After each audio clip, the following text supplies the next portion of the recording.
Assalamualaikum warahmatullahi wabarakatuh. Good morning, everyone. Selamat pagi. Sampurasun.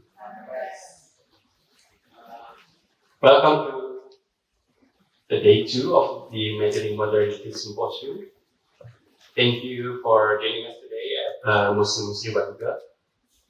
On behalf of the committee, I would like also to thank Museum Sri Baduga, especially Pak Sutresno, Kang Ganjar, and Panjang for helping us set this up and for allowing us to use this tool. So, hatur nuhun.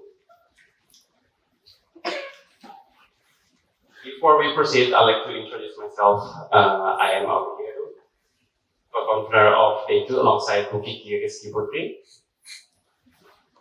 Due to administrative limitations, the symposium will be doing well. The opening and introduction will be in English, while the panel discussions and conversations can be conducted in Bahasa Indonesia.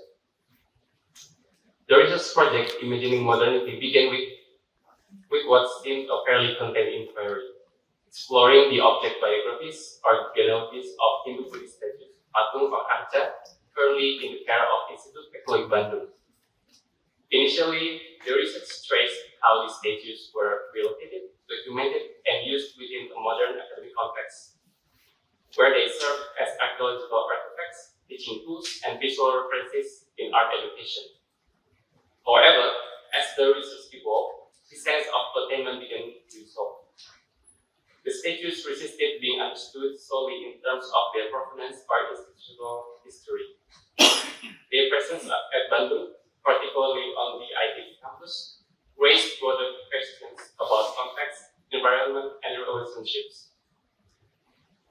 When did the ITB landscape become a seemingly neutral platform for these objects? What modernist, epistemic, and institutional assumptions made such neutrality so natural, even unquestioned? And if this neutrality is not inherent but constructed, what relationships might be sidelined or diminished in this process? Do these statues remain confined within academic frameworks? Or do they subtly, unevenly seep into the city beyond, into different regions of care, memory, belief, and daily practice? At this point, the project began to shift. Object biography alone no longer seemed sufficient. The inquiry expanded to include questions of governance, pedagogy, policy, creative practice, and knowledge systems, with Bandung emerging not just as a backdrop, but as an active contested space. From this broader perspective, we put today's theme, Crossing the Bandung Basin, Knowledge Production Pedagogy. This day, it explores the implication of these questions across various scales and locations. We start this morning with a keynote addressing governance, heritage, and historiography aspects of care. And next, we have a panel on Bandung policy and creative knowledge production, focusing on artistic interventions, pedagogy, and toponymy as an epistemic practice deeply rooted in urban history and cultural policy. And the afternoon, the second panel will examine memory, care, and heritage politics, viewing museums and universities as living institutions that constantly negotiate authority and responsibility rather than neutral repositories of the past. We will conclude this day with a roundtable on restitutions and reclamations, not as a final answer, but as an invitation to embrace collective uncertainty, questioning how origin, belonging, and care shift once neutrality is recognized as unstable. Within this framing, we are honored to welcome our keynote speaker, Dr. Hilmar Farid, who has already joined us online. He is a historian, cultural thinker, and cultural activist. He studied history at the Universitas Indonesia and earned his PhD in cultural studies from National University of Singapore. He teaches at the Jakarta Institute of the Arts and has been visiting lecturer at various institutions across Asia, Europe, Australia, and the US. Beyond academics, he works at the intersection of scholarship, cultural practice, and policy, He co-founded Jalinindonesia Budaya and the Indonesian Social History Institute. Served as Director General of Culture at the Indonesian Ministry of Education and Culture from 2015 to 2024, and is the current chair of Jalinindonesia, a multidisciplinary cultural consultancy and media group. I'm pleased to invite Dr. Hilmar Farid to deliver the keynote address for Day 2 of Imagining Modernity. Pak Hilmar Farid, the floor is yours.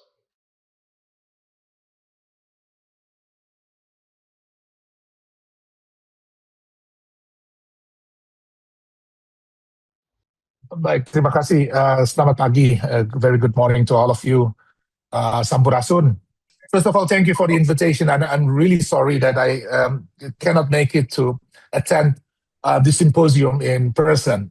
But yeah, I've read the terms of reference carefully, and I'm also familiar with the work of a number of the speakers and people in the room. So I have sort of like a good sense of the direction this conversation has been taking, and the kind of questions being asked, the tensions being held, and the ground that has been covered so far. So the conversation in the symposium has successfully, I think, mapped a terrain that most heritage institutions in this country, including the ministry, have not yet found the courage to enter, I would say. You have named plurality, you've sat with the contradictions, and also you have refused easy answers. No? So that is the terrain that we are entering right now. And it's not easy to achieve, I would say. It's in fact, I think, an intellectual achievement that many institutions never managed at all, including when I was in the ministry.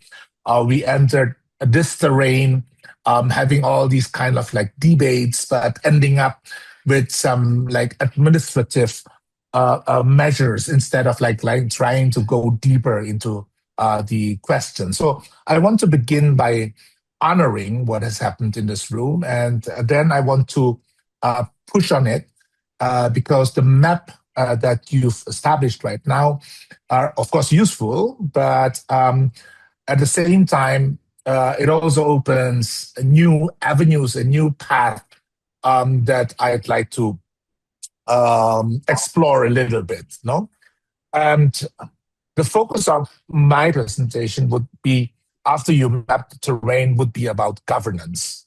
And I want to be clear about what I mean with governance. I'm not talking about bureaucracy for its own sake. I'm not talking about reducing living relationships to administrative procedures. But I want to talk about something much more specific. So the difference between a good intention and a durable structure. Yeah, the difference between ongoing conversation, of course, like the symposium, and an obligation that continues after the symposium is over. Because the honest truth is this: imagination without structure is not enough. It never has been. Yeah? The communities whose heritage fills the museums of this country and the museum in Europe were not failed by a lack of imagination. They were failed by a lack of institutional accountability. And if we leave the symposium having imagined beautifully but governed nothing, I think we simply added to a very long tradition of meetings that changed very little. So today I want to propose something more demanding than imagination. I want to propose an idea. Basically, here the title is a relational modernity and thinking toward an ethics of care. And I want to argue that it rests on three structural foundations. But let me begin with a concrete experience that we had. I think you remember the return of 4 objects from the Netherlands, Durga, Ganesha, Mahakala, and Nandiswara in 2023. So these 4 statues were carved in the approximately 13th century. And then for the niches of Candi Singasari in Malang, East Java. They were taken to the Netherlands early 19th century and then spent 200 years in Leiden. They were kept there. In August 2023, after decades, I would say, of diplomatic negotiation, they finally came home. Of course, they are not here with us today, but they are in this conversation because the journey that these four stages actually made from a Hindu-Buddhist temple to a Dutch colonial governor's collection to a museum in Leiden and finally to the National Museum in Jakarta are now to a question that has not yet been answered because the journey maps almost perfectly onto the argument I want to make this morning. And I will return to them at every turn, and I will end with a question the return has opened rather than closed. So the question is this: what do we owe these objects now? Not that what the Dutch owe them, but that do we owe them? What does a genuinely modern institution, one that has learned from the failures of colonial modernity, actually do differently? Let me begin with the oldest failure of all. So the first foundation, the biographical accountability, or the truth bridge, I would call it. In 1819, Nicholas Engelhard, the former governor of the northeast coast of Java, arranged for the four stages to be removed from the Indonesia's Candi Singasari and shipped to the Netherlands. He gave two justifications. The first, that the local population was no longer worshipping the stages, so no one would miss them. That's what he said, basically. And the second argument, that he wanted to protect them from vandalism and neglect, which is partly true, because what happened to many different objects, as you would know, archa statues in Central and East Java were victims of vandalism in 1819, even up to the 20th century. But more than a century later, in 1939, a Dutch archaeologist named Jesse Blom went back to examine the record. He was basically skeptical of the first justification, and I think he was right to be. The claim that local communities had simply stopped caring about a sacred object was a remarkably convenient conclusion for someone who wanted to take those objects home. And Blom suspected it was basically invented. No? He was more sympathetic to the second justification, the protection argument, but he noted something uncomfortable. The most damaged statue in the group, the Mahaguru figure, may well have been damaged during the attempt to remove it. So the rescue had injured the thing it claimed to be saving. And then Blum wrote something that I found extraordinary. He wrote in 1939 that the statues would look far better in their original niches, so in the Candi, and that there was no longer any danger that justified keeping them in Leiden. And he basically argued that they should be sent back to Singasari. So, but the statues remained in Leiden for another 84 years after that. No? So I want you to sit with that for a moment. Not as a story about Dutch negligence, but as a story about institutional structure. The archive already held the truth. A respected scholar had already written the right conclusion, but nothing happened. Not because no one knew, but because there was no institutional mechanism that made knowledge produce obligation. And this is the first failure I want to name this morning. And it has a name, according to me, it's selective archivism. The Dutch Colonial Archive documented the form of this object with extraordinary precision. Blum's description of the Durga 8 arms, the Ganesha skull-adorned throne, the Mahakala thick-lipped face, all are masterworks of material scholarship. The objects were meticulously recorded, carefully preserved, and beautifully displayed. But the other archive, the archive of how these objects got there, was treated as a footnote. Perhaps interesting, but not actionable. And this is what I mean by a biographical accountability, because every heritage object carries two biographies simultaneously. The first is its material biography, what it's made of, how it was constructed, what condition it is in, what conservation interventions it has received, and so on. No? And this is what most institutions are very good at recording. The second is its relational biography.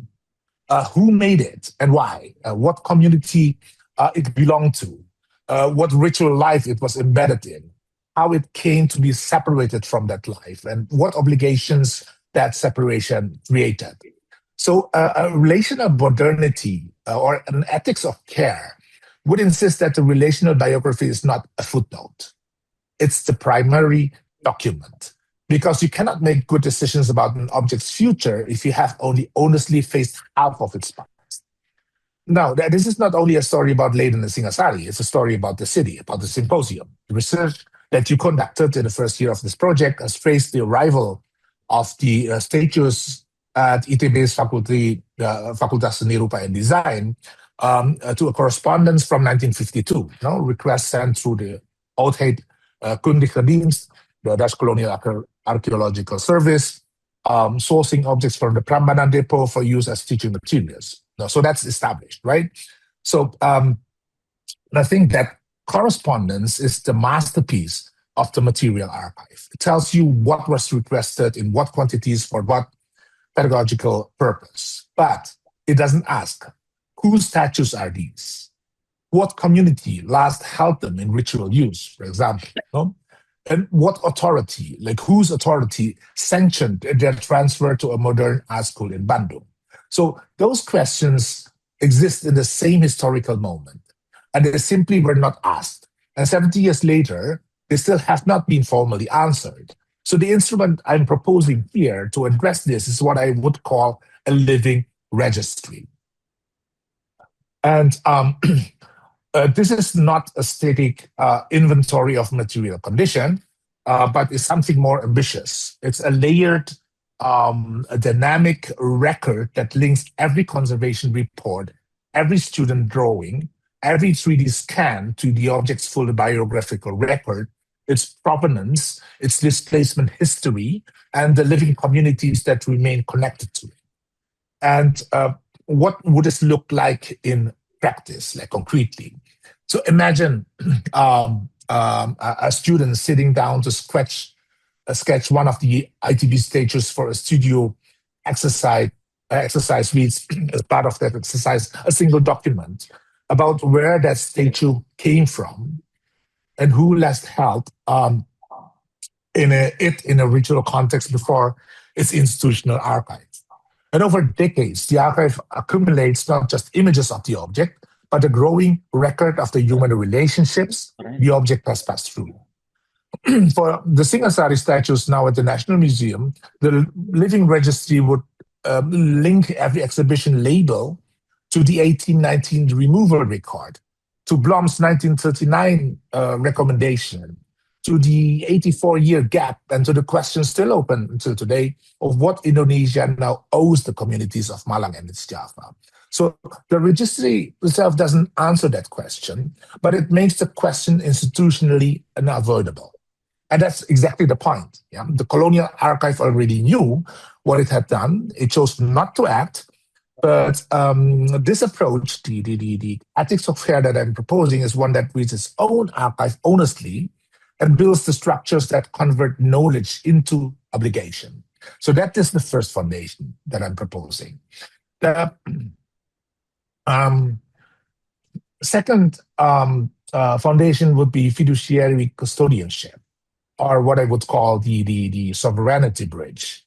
As we know that in July 2023, the Museum of Volkenkunde in Leiden, Indonesia, submitted a formal request for the return of the statues and signed the agreement that would bring them home. But I want to think carefully about what happened in that room, because it is more structurally significant than it might appear. The Indonesian government or the state did not go to Leiden and say, we have a stronger sentimental attachment to the statues than you do. No? It did not say that we feel very strongly that these belong to us. But the Indonesian state at that time made a legal and moral argument about the nature of custodianship itself. It argued basically that the Wereld Museum, the possession of the statues, did not constitute rightful authority over them. That possession and custodianship are not the same thing. That the institution holding an object is not necessarily the institution with the legitimate claim to govern its future. In the language I want to use this morning, Indonesia basically argued that the Wereld Museum was a trustee, not an owner, and that the beneficiary, the party in whose interest the trustee is obligated to act, was the Indonesian nation and the communities whose heritage these objects constitute. The Dutch government accepted the argument, and the bilateral agreement of July 2023 enacted it as law. Yeah? So this is what I mean by fiduciary custodianship. And I want to be direct about why it matters beyond the Singasari case. Yeah? The logic that Indonesia successfully applied to the Wera Museum in Leiden has not yet been applied to Indonesian institutions themselves. ITB hosts statues that arrived through colonial institutional networks, serving educational goals defined by a newly independent state at the time, the 1950s, without documented consultation with origin communities. No? The National Museum hosts thousands of objects whose relational biographies are incomplete or contested. Museum Daerah, the regional museums across Java, including in Bandung, hold collections whose provenance records raise exactly the same questions as the Singasari claims, just at a smaller scale, with less diplomatic visibility for it. But the question is not whether Indonesian institutions are better or worse than Dutch institutions. The question is whether the fiduciary principle, which Indonesia asserted so effectively in international diplomacy, is one we are willing to apply at home. So let me make the structural shift here as clear as I can. Under the ownership model, which is what most institutions currently operate, the institution that physically holds an object controls the narrative, the access, the conservation protocols, and the pedagogical frame. Authority derives from possession. And this is the colonial inheritance. No? And it persists in most of our institutions today, often invisibly, because it has never been named as a choice. Under the trustee model, the institution manages to objects on behalf of communities whose heritage they constitute. Yeah? Those communities hold beneficiary rights, not ownership in the legal sense, but something more important, the right to have their interests treated as primary in institutional decision-making. The institution does not yield that authority as charity. It yields it as a duty. Now, I want to anticipate the objection that may arise at the moment I say this. Someone would probably say that, but which community are we referring to here? Yeah, the communities are not unified, we know that, and they have different interests for sure, and different relationships to these objects, and perhaps also different visions of what care should look like. And that is absolutely correct. And it's not an objection to the fiduciary model. It's a description of exactly why the fiduciary model is necessary. Because the alternative here would be maintaining institutional authority by default on the grounds that communities are too complex to consult. It's not a neutral position. It's a choice. It's a choice that has been made for 200 years. And it's a choice that kept 4 statues in Leiden for 84 years after a Dutch scholar had already said they should come home, right? So let us look more concretely at the protocol and imagine like how it would work. A custodianship protocol applicable, I think, to both the ITB collection and the Singasari collection at the National Museum would establish that any significant decision about these objects, any conservation intervention, any loan, any change in the educational framing requires documented consultation with identified community representatives. Of course, this is not the veto power in every case, and also not a paralysis of institutional function, but it's a standing. The former, a right to be heard, the right to have objections recorded, and the right to know what decisions were made and why. For the Singasari statues, for example, the community consultation is already happening informally. When I was still in office, had discussions with Hindu communities in East Java, also the Komunitas Pelestarian, their conservation groups, about whether the originals should return to the Candi, with replicas placed in Jakarta, or the other way around. That conversation is exactly the right kind of process, I think. What is missing is the institutional structure that make it formal, documented, and binding, rather than simply advisory, discretionary, and dependent on the goodwill of whoever happens to be in office. No, Goodwill is not a governance structure. So that's the second foundation. Now I move on to the third foundation. And we have a hard question here. The vital maintenance and also the technical ontological bridge. So the stages are now in Jakarta. They have come home in one sense of that word. But I want to ask a harder question here. And I want to ask it openly because I think it's the most important question that this symposium can take away. Where should they go next? The stages, the 4 stages. And there are serious discussions about returning the original stages to the Singosari Temple in Malang, as I said before, and placing high-quality replicas at the National Museum. I strongly support the spirit of that discussion, but I want to be honest about what it involves, because I think the honesty actually makes the argument stronger, right? The community that built Candi Singosari no longer exists in the form that gave these stages their original meaning. As we know, Kartanagara court ended in the late 13th century. The ritual economy that commissioned the Durga, Ganesha, that economy is gone. And even before Engelhardt arrived in 1819, the temple had been in partial ruin for centuries already. So the population that Engelhardt claimed was no longer worshipping the stages was not wrong to be in that condition. They were living 600 years after the world that built the temple had ended. No? I'm saying this not to undermine the case for return.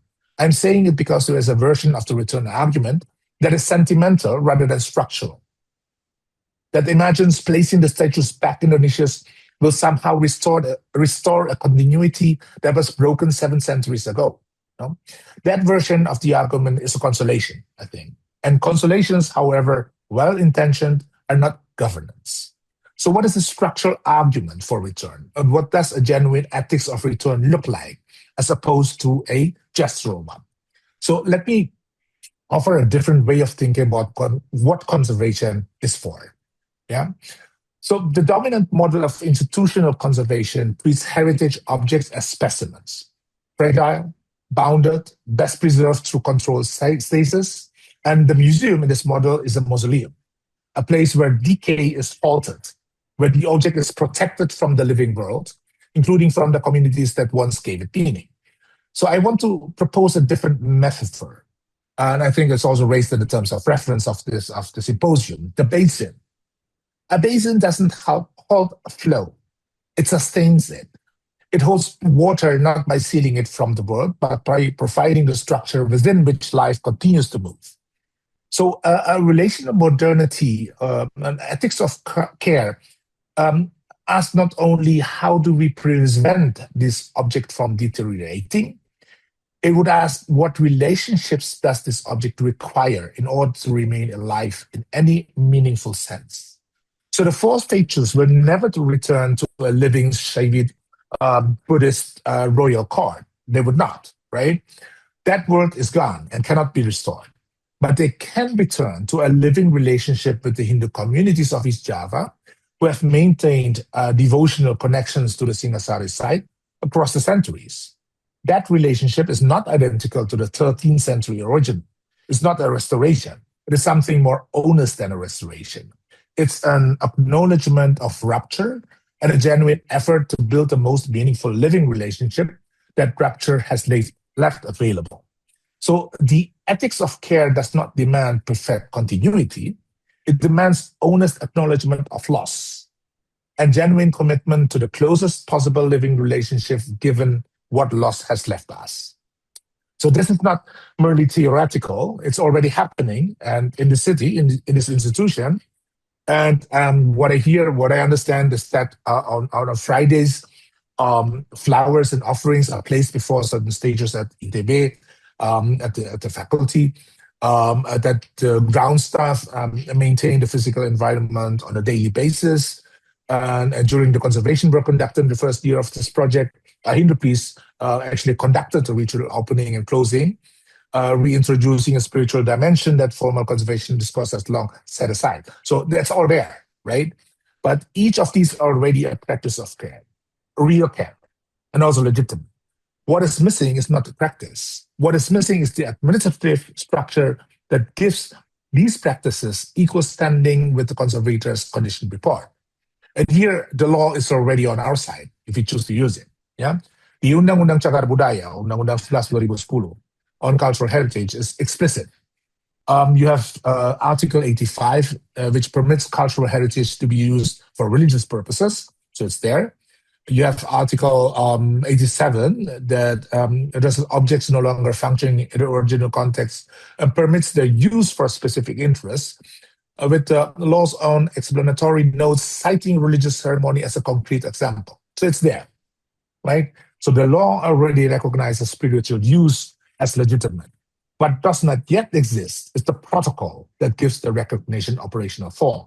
So I'm just trying to develop from the Peraturan Pemerintah Nomor 1 Tahun 2022 and ministry regulation of the same year that basically details out all the articles of that Peraturan Pemerintah. So, and I think I just come up with a name that the Managed Spiritual Access Protocol as an idea. No? So what I'm thinking of is a documented agreement between the institution's conservation office and identified spiritual custodian. It specifies which objects, which practices, which materials, at what frequency, with which conservation officer present, and with what documentation afterward. You know? It should be reviewed annually, and it's binding on both parties. And this is not a compromise of conservation standards. It's an expansion of what conservation means. The spiritual relationship is sustained. The material condition is monitored. The risk is managed, not eliminated, but managed, because that is what genuine governance does with complexity. It does not eliminate complexity, but it holds it responsibly. So for the Singasari statues, if the originals are to return to Singosari Temple, this protocol becomes the content of the return, not the return itself, which is a diplomatic gesture, but the ongoing relationship between the National Museum, the Balai Pelestarian Kebudayaan in Jawa Timur, the local Hindu community, and the village of Candireggo, where the Candi is located. So this is basically the actual governance of care. A statue placed in a temple niche without that protocol is gesture. A statue placed in a temple niche with that protocol is the beginning of a ethics of care. So let me conclude. So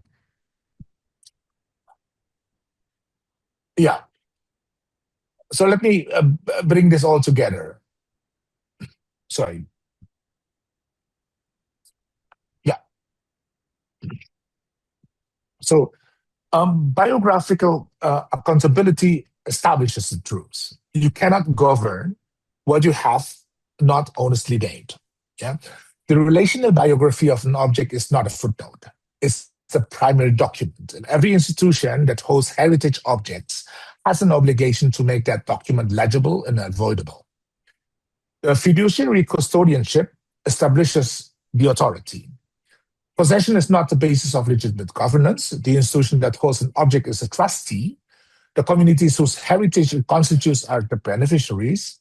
That relationship carries obligations that do not disappear because they are inconvenient. Vital maintenance establishes the practice. Conservation that addresses only material condition is incomplete. The object survives not only through controlled humidity and careful handling, but through the living relationships that continue to invest it with meaning. When the original community is gone, the question is how to build the most honest and generous possible relationship with the communities that remain. And these are not three separate initiatives. They are three load-bearing walls of the same building. Remove any of them, and the structure cannot stand. So the Singasari statues demonstrate all the three in sequence. So the biographical accountability, Blow knew in 1939 what the writing was. The archive held true for 84 years without institutional consequence. Knowledge was there, the obligation was absent. Talk about fiduciary custodianship. The 2023 repatriation gave that truth legal and diplomatic form. Indonesia asserted that possession is not the basis of authority, and the international community accepted the argument. It was a genuine achievement, one that actually took decades of persistent diplomatic verb. Talk about vital maintenance. The question now open, where do the stages go next? And whose terms, with what protocol for spiritual and material care? This is the question that I think the ethics of care must answer. Knowing that no answer will fully restore what was lost, knowing that the ethics of care is not about restoration, it's about responsibility. And this is not some I would say like utopian project. It has been done like in different other places, no? So basically what I'm trying to say here is that the architecture exists. Other countries have built it already. The question is whether Indonesian institutions will build their own version on their own terms, drawing on their own legal framework, which are already more than adequate for the task. You have the undang-undang, peraturan pemerintah, peraturan Menteri Pendidikan Kebudayaan, and different practices at the local level. So it's there, right? So, but now to end all of this, I want to close with a question I think the Singasari statutes are actually asking us. Not why did it take so long to bring us hope? I'm speaking on behalf of the statutes. That question has an answer, and it's a familiar one.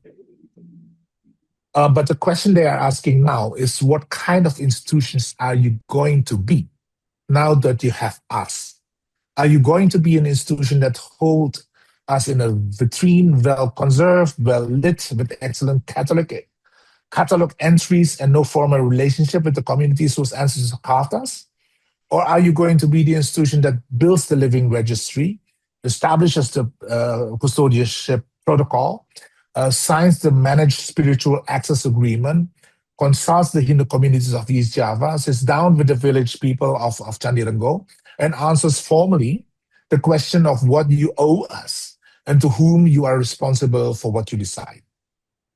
The stages at ITB have been there for 70 years. They have been observed, sketched, conserved, and offered flowers on Fridays. The map is as good as it has ever been. Now we need to govern the territory.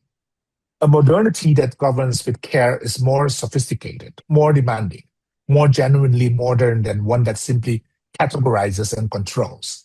It requires more of our institution. It requires more of us. But the objects in our custody are not wanting for us to be ready. They have already waited long enough.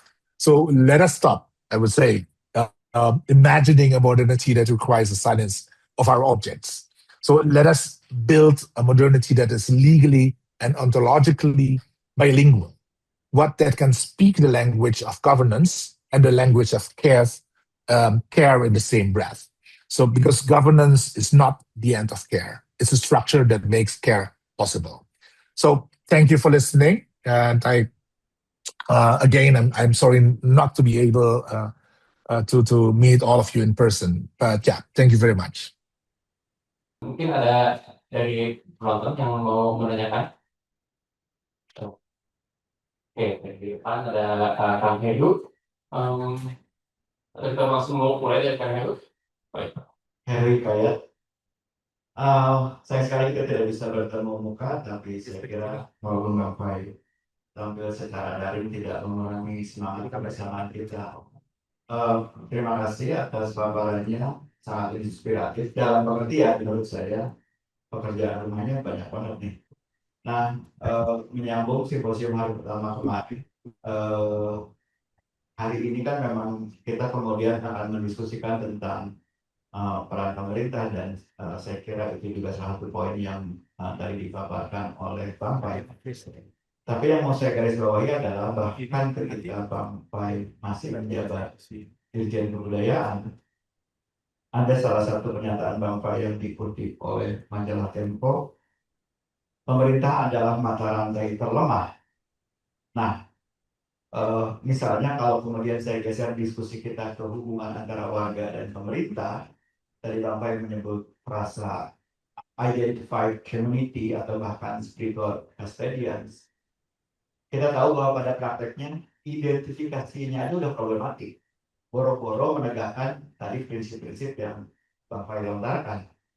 Nah, tapi sekali lagi, dan saya yakin teman-teman yang hadir dalam forum ini semua punya pengalaman tentang problematika identifikasi itu. Tapi saya mau geser lagi, nggak usah ke arah situ juga, ya forum ini nggak terlalu pesimistik ya. Kemarin itu juga ada sejumlah paparan tentang inisiatif warga yang berhubungan dengan konservasi, walaupun kemarin pun kita kemudian berdiskusi istilah konservasi dihindari, lebih perawatan dan seterusnya. Nah, dalam rangka mendorong modernity of care yang barusan sampai lontarkan, apa yang bisa kita lakukan dari bawah, bottom up, inisiatif-inisiatif warga yang banyak dan seperti biasa berserakan, bagaimana agar lebih terakumulasi menuju etik dari modernity of care itu. Dan saya kira kalau misalnya memang forum ini akan berfokus kepada hal tersebut di hari kedua ini, jawaban itu harus bisa sedikit banyak mulai dirumuskan. Kalau tidak, maka tetap saja harus dari atas, dalam pengertian jangan-jangan yang harus dilakukan adalah kita membuat konsorsium of modernity of care semacam itu, karena memang kebijakan yang harus dilakukan. Terima kasih Bang Fan.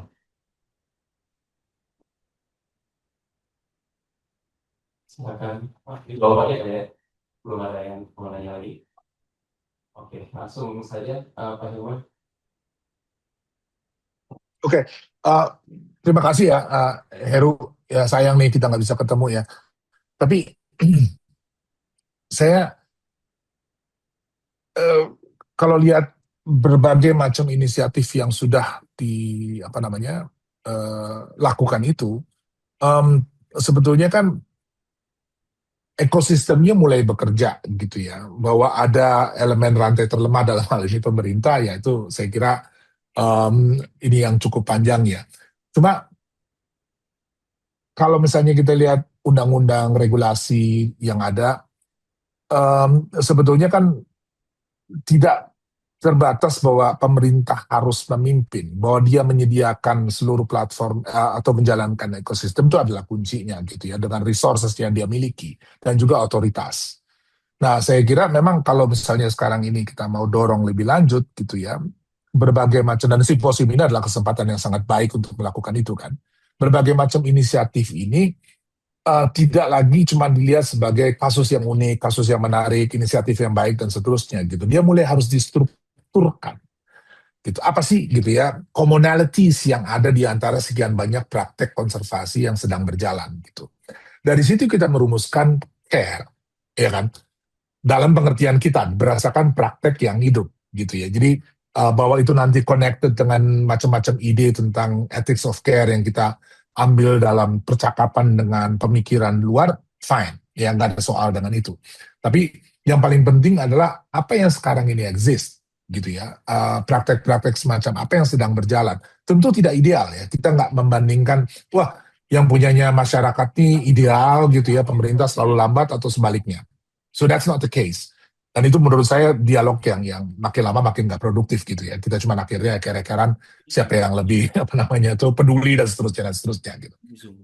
Kalau kita sungguh-sungguh mau masuk ke dalam satu langkah maju, dan saya dalam kesempatan ini memang sengaja memprovok forum ini ya, karena terms of reference juga begitu provokatif gitu ya.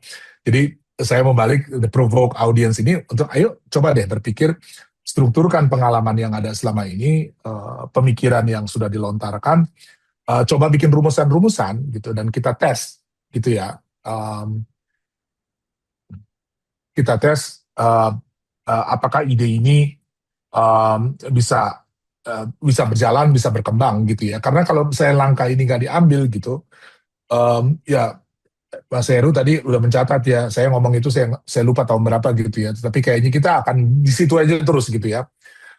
Terus aja ngomong soal siapa yang rantai terlemah dan seterusnya, ending up nowhere.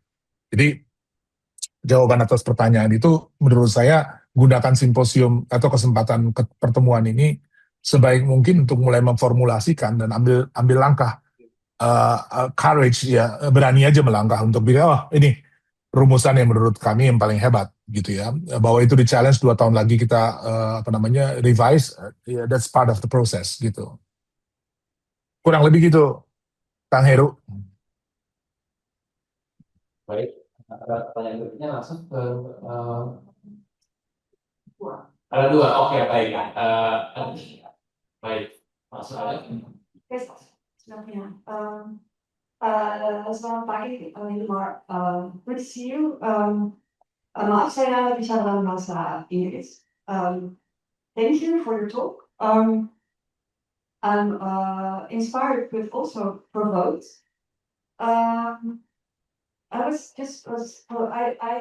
I appreciate, I think, where your ideas of thinking come from. Also, maybe the way you appreciate what we have been discussing yesterday. Why?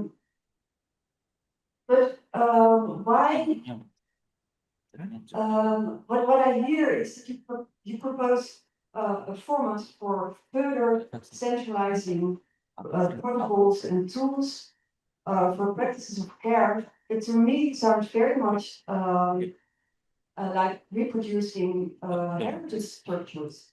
So yesterday, for example, we were discussing proposing this idea that the statues at ITB, in a certain way, being free from that, in a certain way, still being away from that kind of structures, because they are in a limbo situation. But now that we are and integrating them in a project that's dedicated to research and politics and heritage, etc., they run the danger to be entering into that heritage discourse.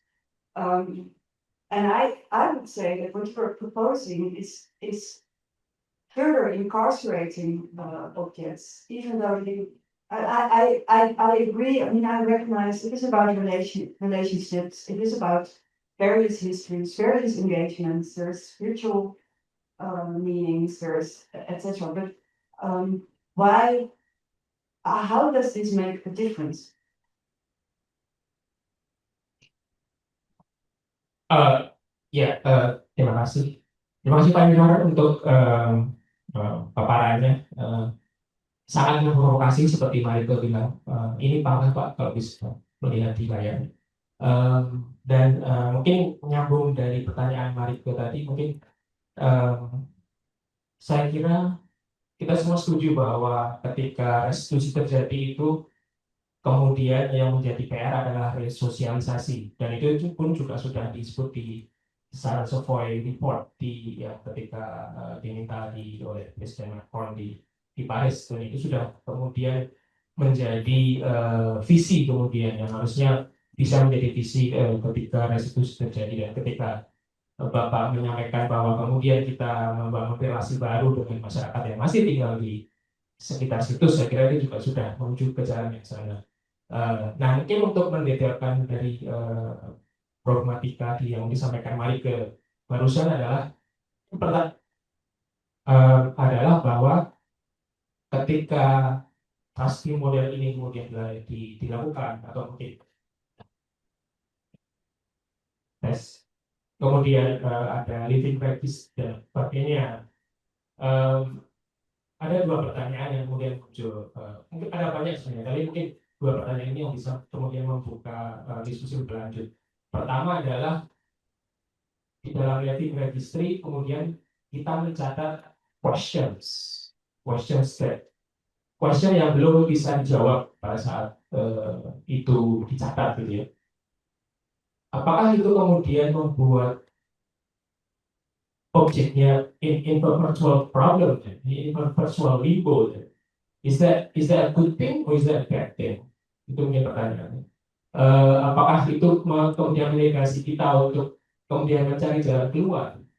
Karena tugas kita cuma mencatat aja. Itu yang pertama. Yang kedua, dalam pasti model yang Bapak usulkan yang cukup menarik ini, ada juga pertanyaan tentang hierarchy, tentang unequal relationships, yang itu justru harusnya menjadi bagian dari restitusi. Bagaimana kemudian kita menegasi unequal relationship yang sudah terjadi ribuan tahun, ratusan tahun, gitu. Nah, apakah kemudian ketika pemerintah terlibat di situ, kemudian masyarakat, itu juga masih terjadi di unequal relationship-nya, ada top bottom hierarki dan lain sebagainya. Siapa yang bisa mengambil keputusan, hegemoni pengetahuan apa yang lebih dikedepankan. Jadi itu pertanyaan-pertanyaan yang mungkin perlu kita smoothen out untuk kemudian memberikan jawaban lebih lanjut di dalam kejutan. Mungkin itu dari saya. Terima kasih. Langsung direspon dulu aja kali ya sebelum ini sebetulnya terusan sih, dan sedikit aja sebetulnya ada beberapa detail. Menerusin dari Mas Heru, terus juga Malaysia dan Pamar. Jadi kita ngomongin masalah dalam konteks relasional tadi. Ya, saya di Pak Hilmar yang bertanggung jawab terhadap term of reference. Jadi maksud dalam hal tadi mau linggo dan lain-lain, ya itu dalam percakapan kami karena dalam posisi inisiatif dibangun, kami membayangkan TB itu sebagai struktur dan ada warga di luar ITB, tapi kami di dalam itu kan juga bagian dari warga, tapi sekarang juga bagian dari ITB. Ada posisi yang sangat tidak nyaman. Jadi posisi yang kemudian pertanyaannya adalah bagaimana memitigasi relasional itu, to whom we responsible, bagaimana kita mempergunakan structure, tapi bagaimana kita juga bisa berkeadilan, bagaimana kita tetap menetapkan stance kita dengan responsibly gitu ya. Ya, itu nambahin yang tadi sih kurang lebih. Ya. langsung dijawab apa gimana? Sudah. Oke, ya. Pertama terima kasih ya, Marike, Pangga. Dan ya, ini berarti provokasinya bekerja ya. Jadi ada respons dari teman-teman dan senang sekali bahwa ini yang kita harapkan ya, bahwa ini menggerakkan satu diskusi pembicaraan dan ya, saya bilang di awal, kadang kita ragu dan bahkan takut untuk bicara tentang governance precisely because of that reason, gitu ya. Karena begitu kita ngomong soal itu, muncul soal struktur, muncul soal hierarki, siapa yang apa dan segala macam, dan kita kadang-kadang gamang. Dan to be honest, kadang-kadang kita kemudian memilih untuk ducking, berlindung di balik konsep plural dan segala macam, ending up not doing anything meaningful, gitu ya. Dari segi dan ya, si mengkritik, oh si ini salah melakukan itu, si ini salah melakukan ini dan seterusnya gitu. So karena saya bertolak dari pengalaman waktu berada di kementerian, saya tahu persis begitu banyak keterbatasan institusional yang kita hadapi ketika harus masuk ke dalam sesuatu yang namanya governance, gitu ya. Dan itu yang saya coba lakukan ya. Tadi Marike terima kasih ngomong soal sentralisasi dan harusnya decentralized dan segala macam. But how does it work in practice? Ya, gimana sih sebenarnya itu harus berhubungan gitu ya? How do you connect these different initiatives under what?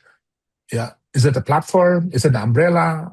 Yeah, where does the law come in? Do we need to revise the law, etc., etc. So all these like questions yang ya belum selesai, namanya juga proposing an idea gitu ya. Dan yang saya kira penting dan bisa dilakukan saat ini adalah menandai elemen-elemen yang perlu kita perdebatkan, perlu kita diskusikan sehingga coming up dengan satu gagasan yang lebih solid. Apakah dia menyelesaikan masalah? Belum tentu. Gitu kan, ujiannya menurut saya pasti akan ada di dalam praktek gitu ya.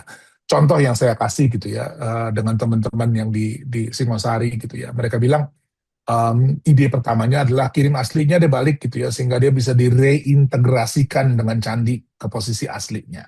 Oke. Kemudian mereka bilang udah enggak, kirim replikanya aja, biarin di yang aslinya di Museum Nasional gitu. Dan itu maju mundur soal itu. Sama dengan Lombok gitu ya. Lombok nih kompleks ya, kebetulan saya baru kelar nulis tentang koleksi itu ya. Karena apa? Karena kolonialisme yang berlapis kan ya. Bukan hanya Belanda menjarah Cakranagara, tapi Cakranagara selama berdekade hidup dari hubungan yang timpang dengan orang Sasak gitu. Nah sekarang kalau mau dikembalikan ke Lombok, ke siapa gitu ya, sebagai isu gitu. Dan gimana tuh custodianship dan segala macamnya dilangsungkan.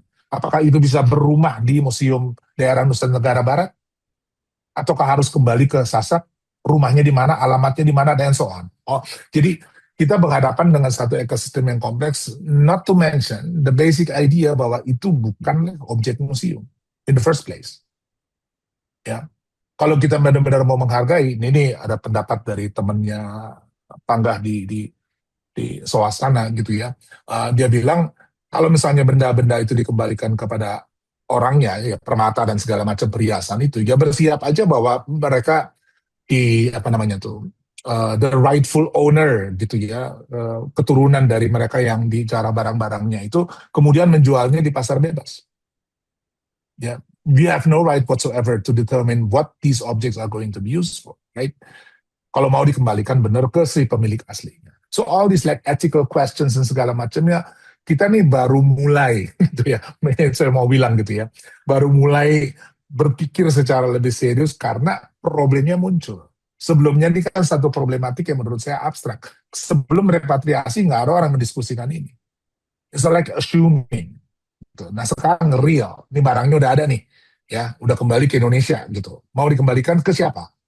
Ya, and all these questions sekarang ini menjadi relevan dan saya kira kesempatan simposium ini justru untuk mengantisipasi, mendalami berbagai macam issues gitu. Apa yang saya coba lakukan cuma memperlihatkan beberapa aspek dari persoalan gitu ya, by proposing an idea. Saya nggak mengklaim bahwa itu ide final harus dijalankan, sama sekali nggak gitu ya, tetapi dia harusnya memancing satu diskusi penting dan saya kira tadi ya soal custodianship, like gimana caranya converse, bagaimana caranya apa namanya memasukkan berbagai macam elemen gitu ya. Jadi soal sentralisasi desentralisasi, fine, kita belum ketemu jalannya. Peringatan dari Marike sangat penting gitu ya, bahwa jangan re-centralize things. Tapi pertanyaan saya sebaliknya ke Marike, so how do you actually decentralize things? Ya, the same. Ya, kita ada di, ya silakan Marike, saya lihat di angkat tangan.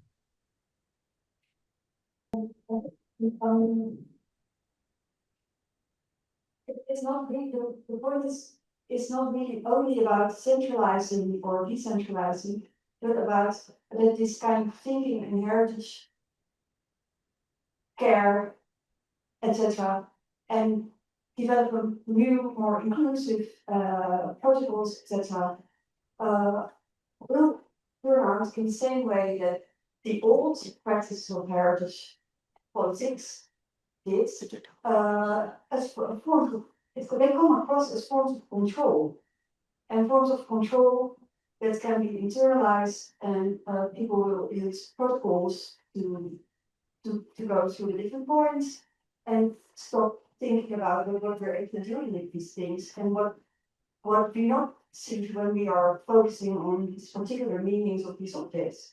So I mean, I know it's easy to sit at the benches and write about heritage politics, but yeah, I am seriously concerned or fear that this will be a new way of form of control that protects certain structures of power. Yeah. That's point. Yeah. So you promote me.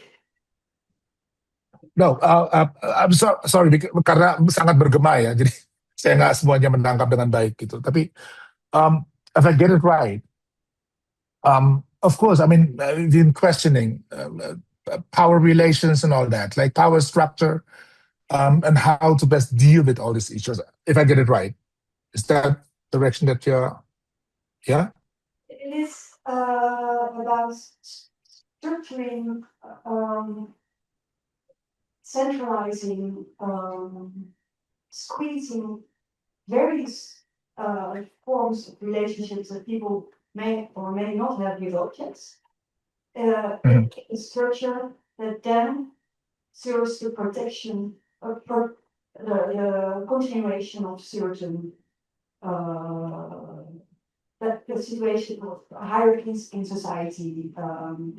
And polishing away certain kind of course. People think that they do not have anything to do with these objects, but they do, like violence or because it is art or because it is our community heritage, or it may help simplifying the way people engage with the world in which these objects happen to be. Yeah, I understand it better now. Yeah.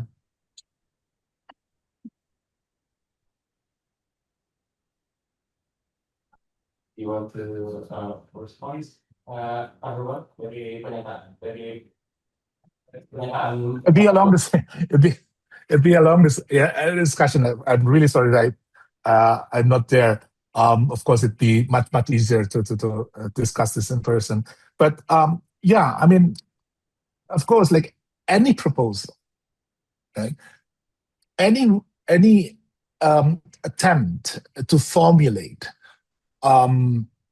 some protocol, or if you want to get rid of the protocol, so what actually governs it? Like any discussion about governance in general, because that's the theme of the symposium that I was given to, right? So would end up with all these questions, no? To which we don't yet have an answer, no? So yes, but by saying at a very abstract level that this will maintain hierarchies, power relations, etc., fine, yeah. But I think it's time for us now, based on our experiences, based on the real practices that are happening on the ground, to look at them carefully and then think of a way, yeah, to elevate that into a governance structure. So that's basically the proposal. I'm not privy to all these initiatives, they're good initiatives that I believe are happening on the ground. But once we decide to step forward and think about governance, we should take all this into consideration. But still, I mean, how do you bring this together? Of course, there will be problems with hierarchies of knowledge, power structure, and whatnot, right? Even in the more, communities, is far from ideal.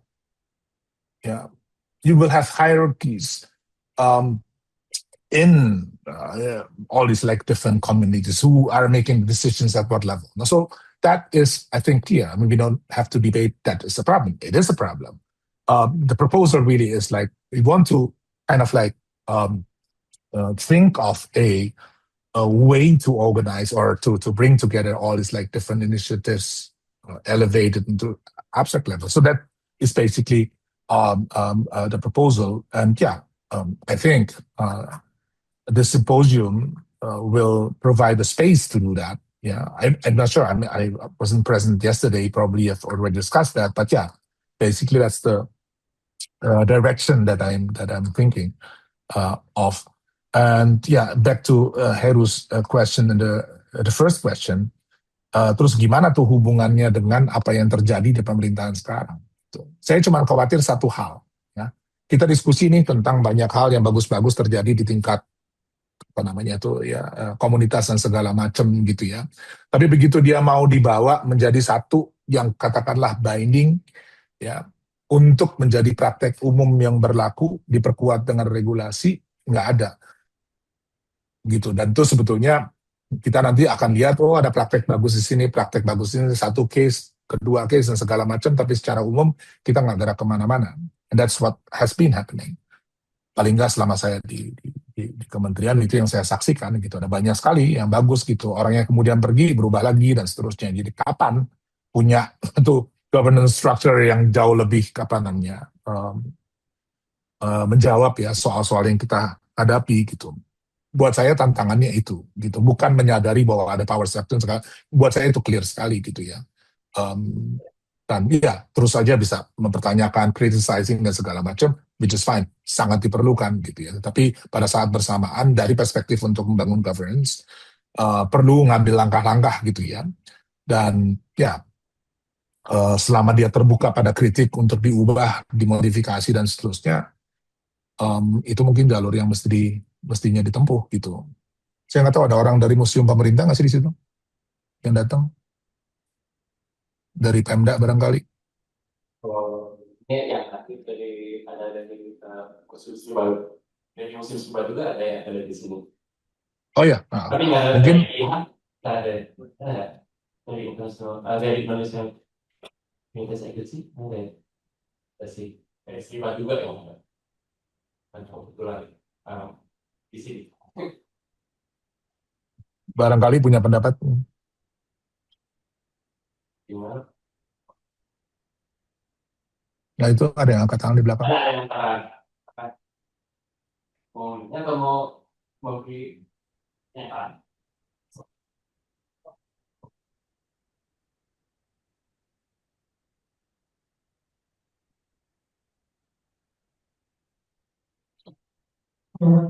Ya.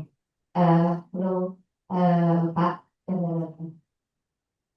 Nama saya Faith.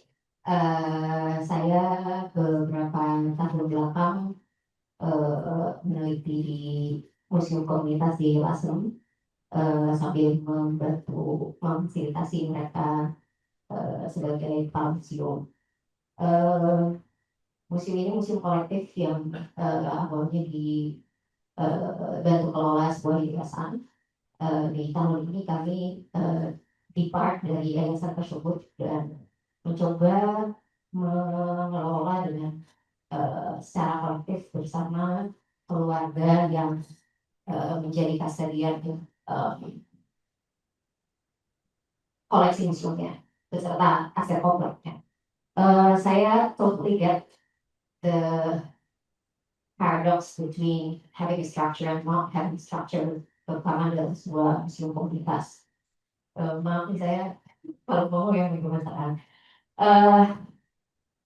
Dan setelah melewati banyak sekali konflik yang pada akhirnya saya melihat the root cause adalah not having a structure at all, dan itu membuat komunitas mempunyai power relations yang unchecked dan pada akhirnya malah lebih sulit diinterogate, lebih sulit dikritisize, dan sulit menemukan sebuah metode. Ketika we go structuralist, it's so easy to write on paper, it's so easy to interrogate this heritage discourse every time, terutama melihat ke metode-metode yang lebih progresif. We have all read Smith's decolonizing methodologies, and at the end there's still this formulation, there's still formulations on how we interpret our own methods, which is uneffective, gitu. Jadi ketika saya bersama teman-teman, pada akhirnya di lapangan we can never go structuralist karena selalu ada power relations yang unchecked dan itu menggerogoti mereka sehingga akan lebih sulit untuk mereka reform. Dan pada akhirnya mungkin how we open and close every time and reformat menjadi untuk saat ini adalah sesuatu yang saya advocate. Mungkin tahun depan setelah melihat ini bekerja and it doesn't work, and then harus selalu ada diskusi baru lagi teman-teman. Exactly. Jadi mungkin saya berbagi keresahan tadi. Ya, mungkin diskusi bisa mengambil ada yang mau respon, ada yang mau respon lagi, Pak Johannes. Siapa tahu dari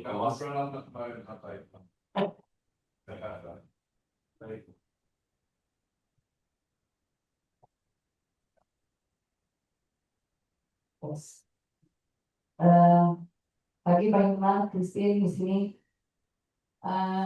One of my concern, tadi kan banyak apa ya bilang governance is what make it possible. Lalu bagaimana kemudian keterbacaan or having structures bisa membantu proses untuk memfasilitasi kerja-kerja perawat. Nah, based on your experience, then to what extent visibility or pencatatan dalam living registry, finding ontological minimalisms bisa membantu proses tumbuh-tumbuhnya kerja merawat yang dan again rimpang atau rhizomatic, semuanya terus berjalan dan terfasilitasi dengan governance yang tepat, dengan hukum yang tepat seperti dari presentasi, karena kita sama-sama tahu bahwa tidak semua bentuk keterbacaan itu berpihak pada kerja-kerja kecil, dan tentu saja ada garis-garis batas kapasitas di situ. Nah, satu lagi masalahnya kalau kita bergantung kemudian pada honesty of what we've lost, ada bentuk abstraksi kan di situ, dan kadang abstractions diminishes labor, and then labor, invisible labor would not nourishes care. Itu ya, there's tension ya, tapi ini kan nggak bisa dijawab dalam satu dimensi, satu kali pertemuan tentu saja, dan kerja-kerjanya harus sama-sama. But on your experience, kira-kira to what extent visibilitas itu bisa membantu proses perawatan tadi? Sorry, bisa ulang yang terakhir tadi? Ya, akhirnya pada pengalamannya Pak Hilmar sendiri, sampai sejauh apa kemudian pencatatan, keterbacaan, dan encounters dengan komunitas ini bisa bantu kerja merawat tumbuh. Ya. Ini pertanyaan penting banget ya, dan juga komentar yang sebelumnya tadi gitu. Ya kalau komentar sebelumnya kan kurang lebih we on the same page gitu ya, bahwa ya pada akhirnya struktur betapapun tidak ideal membantu untuk, dan ini catatan yang penting juga, jangan dibayangkan the absence of structure gitu identik dengan inclusion gitu ya.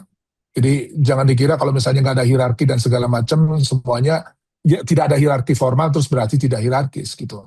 Ya, kepemimpinan yang sifatnya informal, fluid dan segala macam gitu, relational dan seterusnya itu bisa sangat hierarkis. Ya, orang yang mendominasi ya karena knowledge, karena macam-macam hal gitu ya. Jadi soalnya itu bukan soal apa namanya bentuk formal yang diambil, tapi nature of the relationship.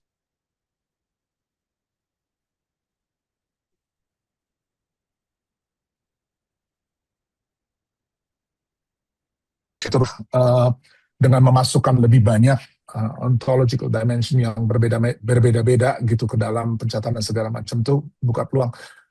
Ada satu hal dan ini penting sekali gitu ya, opacity, ya, the right to opacity. Kalau tahu Edward Glisang, dia akan bicara tentang hak untuk nggak si komunitas tidak perlu selalu menjelaskan di dalam norma yang ada itu bahwa ini loh ritualnya begini begitu, tempatnya begini sehingga dia cocok dengan keseluruhan protokol itu tadi gitu. Dia harus bisa gitu sebetulnya menampung sesuatu yang nggak diketahui, nggak perlu diketahui dan tidak perlu dijelaskan gitu. Ya, tapi exist. Ya dan sah gitu. Jadi soal kita nih sekarang kan adalah ketika berbicara tentang bagaimana memformulasikan governance, struktur dan seterusnya itu selalu berusaha memasukkan di dalam satu kerangka epistemologis yang atau ontologis yang sama gitu ya, dan kemudian memasukkannya sebagai bidang, aspek atau apapun lah kita namanya gitu ya. Sementara tadi ya pembicaraan kita juga mau menghargai fluidity, kita mau menghargai keragaman yang bahkan kita juga nggak kenali gitu. Soalnya bagi saya gitu adalah gimana caranya tuh menyusun governance structure yang bisa mengakomodasi perbedaan itu. Itu tantangannya gitu ya. Jadi saya nggak bilang bahwa harus begini atau begitu protokolnya gitu ya. Tapi ini ada berbagai macam practices. Yuk dipikirin gimana caranya ya menghubungkan itu. Tapi apakah structure itu perlu? Perlu. Otherwise you would have, ya tadi gitu ya, dengan berbagai macam praktek yang ada gitu, fluid ya, kita kenal wah bagus, keren, lucu, seru gitu, tapi ya susah untuk kemudian bergerak maju. Dan saya kira pengalaman dari berbagai tempat di dunia yang sekarang udah mulai menjalankan itu, mereka selalu senantiasa berhadapan dengan pembaruan dari apa yang mereka rencanakan sendiri gitu. Nah ini yang harusnya menurut saya harus dilakukan. Jadi saya nggak membayangkan ada satu blueprint yang akan menyelesaikan semua persoalan kemudian baru kita jalan. Ya, ada satu inisiatif yang diambil, tingkatkan, mungkin ada hubungan di antara berbagai macam inisiatif, membentuk platform baru barangkali, ya, terus dihubungkan dengan si pemegang otoritas, legal, formal, sumber daya dan seterusnya gitu, sehingga dia secara perlahan gitu bisa tumbuh. Saya melihatnya begitu, lebih daripada ada contending idea gitu kemudian dipertemukan sampai membentuk satu regulasi baru. It doesn't work that way gitu. Ya, karena kalau kita perhatikan regulasi turunan dari Undang-Undang Cagar Budaya yang sekarang ada ini membuka banyak sekali peluang, tapi juga problematik di bidang lain. Jadi kalau mau diperlakukan semuanya secara konsekuen, ending up contradictory sebetulnya. Kalau kita perhatikan ya regulasinya secara lebih jauh gitu. Jadi ya kurang lebih itulah ya project yang saya bayangkan dalam kepala. Tapi yang terakhir tadi penting ya bahwa ada begitu banyak praktek, apalagi kalau ada menyangkut spiritual, kultural dan segala macam ya nggak perlu jelas-jelaskan gitu ya. Dan dia ada di dalam selama dia punya posisi yang setara ya. And the right to opacity itu yang penting untuk dijaga ya di dalam urusan seperti ini. Saya nggak tahu teman-teman familiar nggak, ada penari dari Kamboja yang kemudian pergi ke Paris, dia nari di depan patung di museum di Paris, kemudian ditangkap sama keamanannya gitu ya. Itu praktek-praktek yang kayak begitu tuh menunjukkan bahwa kita masih jauh ya dari praktek yang kita bayangkan ideal itu tadi gitu.